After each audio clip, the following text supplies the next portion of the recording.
Hi students, this recording is going to be talking about the little introduction to economics and the famous crack dealer case study from Freakonomics that I talked about today in class. We're going to have a brief background to what exactly economics is, and then we're going to hop right into the case study and go from there. So where do you see economics? How does this differ from other courses you may have taken? Economics deals with everything. I mean, literally everything. So when you look at economics, you're going to ask yourself questions that you've always been asking, and this semester you're going to have the tools to be able to answer these questions in a way that you haven't been able to do previously. For example, when you go to college, why does a 10 a.m. class fill up so much earlier than an 8 a.m. class? And economists can actually look at how fast do they fill up and at what rate, stuff like that. You might ask yourself, why, when you go to a play on a rainy day in New York City, why is it so darn hard to find a cab when you're done? You go and you have to find an apartment. Why is it hard to find a good apartment in a lot of the big cities in the U.S., San Francisco, New York, Santa Monica, places like that? Why are teenagers lying around on the couch? Why is teenage unemployment so much higher than adult unemployment? How can economists look at these questions? So we'll talk about that in this course. Other questions. This happened recently in California. Will higher taxes on cigarettes reduce the amount that people smoke? If so, by how much? Very controversial topic right there. Why do people like Kobe Bryant make so much money? And do they make so much money? And how does their worth, their value economically get determined? Why does somebody like Ford, why would they want a tariff on a foreign import from maybe like a Toyota or a Honda, something like that? So we'll be talking about all these topics. Any question that you have regarding economics, it can come from anywhere. It can come from anywhere in regular life, so it's kind of a fun subject to look at in that way. So let's go and define what the subject truly is. Economics, the formal definition right here, is the allocation, the study of the allocation of our limited resources to satisfy our unlimited wants. Well, those two bold terms there need to be explored a bit further.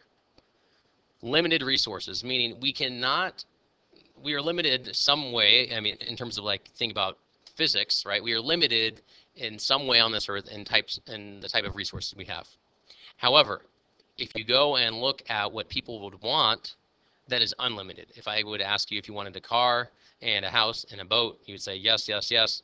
And I keep on adding all those things. There's literally an infinite amount of wants, and you take that for all the people in the world. And economic studies how these are allocated, because everybody wants beachfront property, and yet not everybody can have it. So with economics, we're going to go and study how these resources are allocated. This is essentially called a topic called scarcity.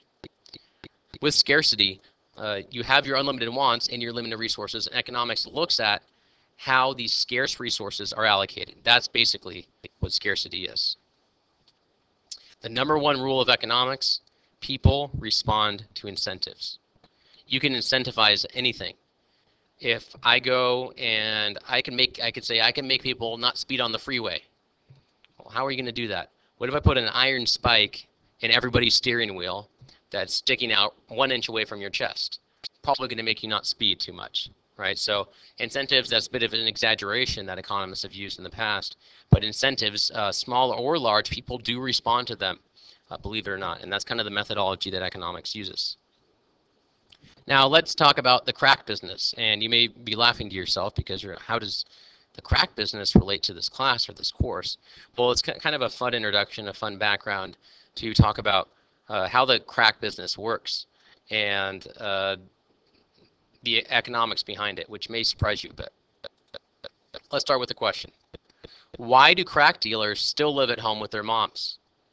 During the 1980s and even now, a lot of crack dealers live at home with their mamas.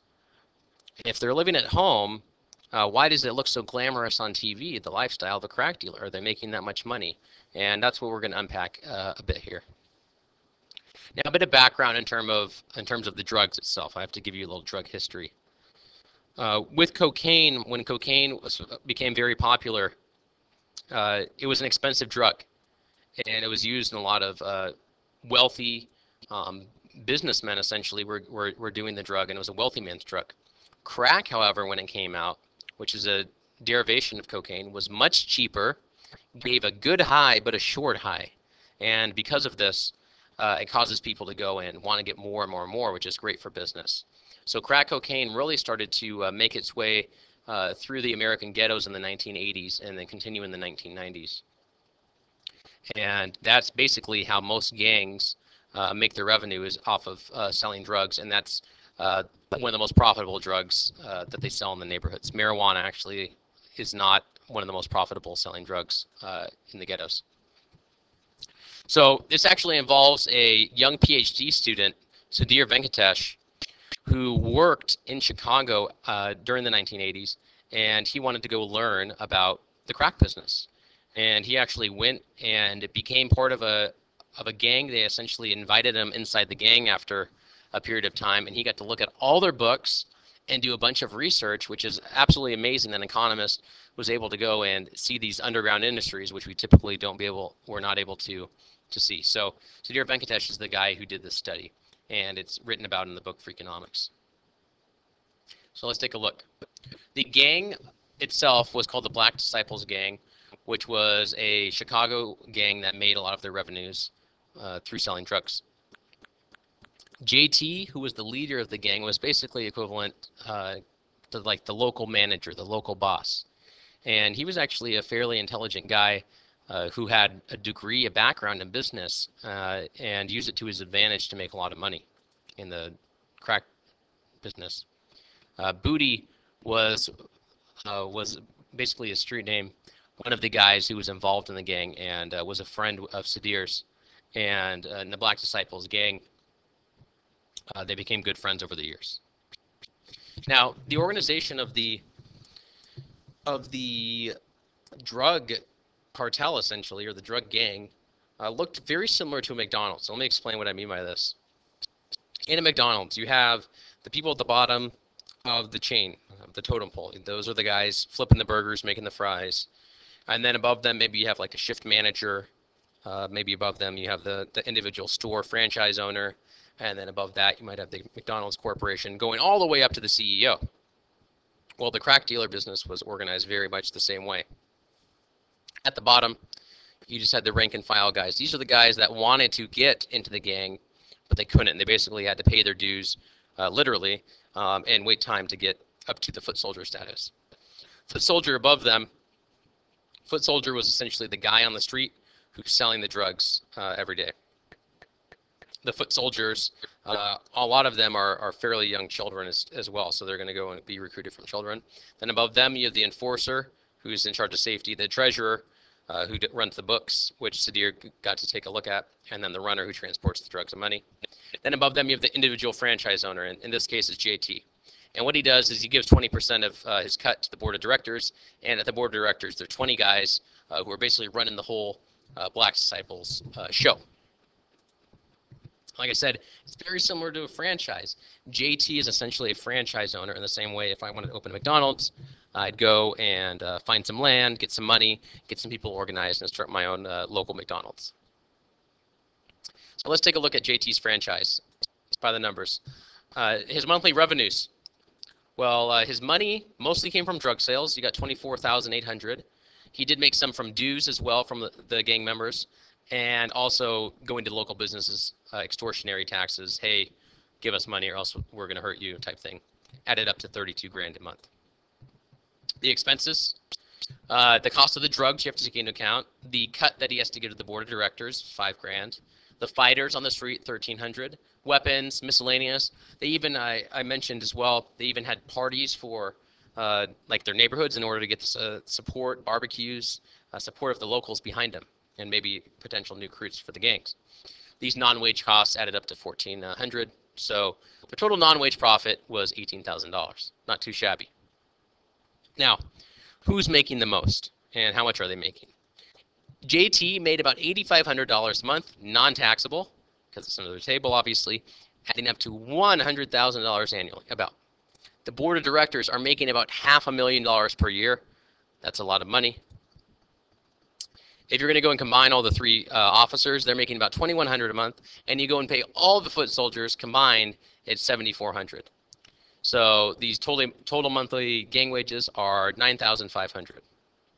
The officers, if you're going to go and break it down per hour, relatively high up in the gang, are only making $7 an hour. And while you go and have the foot soldiers are making $3.30 an hour, which is not good.